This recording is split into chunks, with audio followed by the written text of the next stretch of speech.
How do you start a successful and sustainable nonprofit organization? Starting a successful and sustainable nonprofit organization goes just beyond registering your organization, setting up a website, and jumping into creating impact. Most people who do this end up frustrated and neglected in no time because they haven't thought about the foundational work needed to ensure the success and the sustainability of their organization. To start up a successful nonprofit, here's what you really need to do. One, you need to research. This will help you determine the feasibility and sustainability of your impact. It will give you clarity on what's needed for you to succeed, and it will help you understand the root cause of the problem you're trying to solve. Two, finding quality board members. You need people who have the skills and the experience and the network to help you succeed. People who are just as passionate as yourself. One major mistake most people do is they rely on family and friends who don't have the skills and experience it takes to build a successful and sustainable non-profit organization. And before long, they find out that they are stuck and they are doing everything all by themselves. This usually leads to burnout. The third step of the process is strategic planning. This is where you get to work with your board, your community, and the key stakeholders to develop your business and organizational development plan. In the nonprofit world, people who plan together execute together.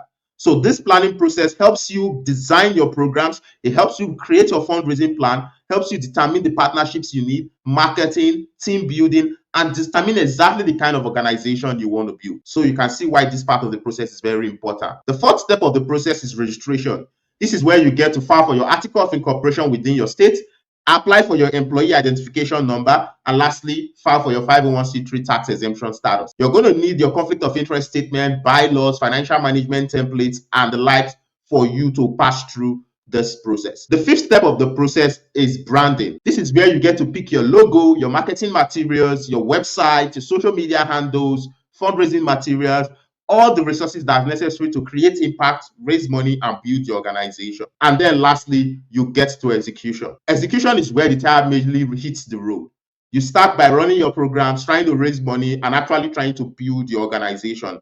So as you can see, every step of this process is important. If you skip one part of this process, you have a foundation that's incomplete and you may not be able to build a successful and sustainable nonprofit organization. We know how hard it can be. We've been there ourselves. We started our own nonprofit almost a decade ago. Knowing how difficult it can be for new founders, we've put together the nonprofit starter pack so that you can have instructions, clear roadmap to guide you through the entire steps to start up your nonprofit. We've priced it for just $27 this month, and we know it costs much more, but if you get it this month, you get it for $27 so that you can be on your way to start up a successful and sustainable nonprofit that can create impact, a nonprofit that can last even when you're gone and can continue to impact generations many years from today.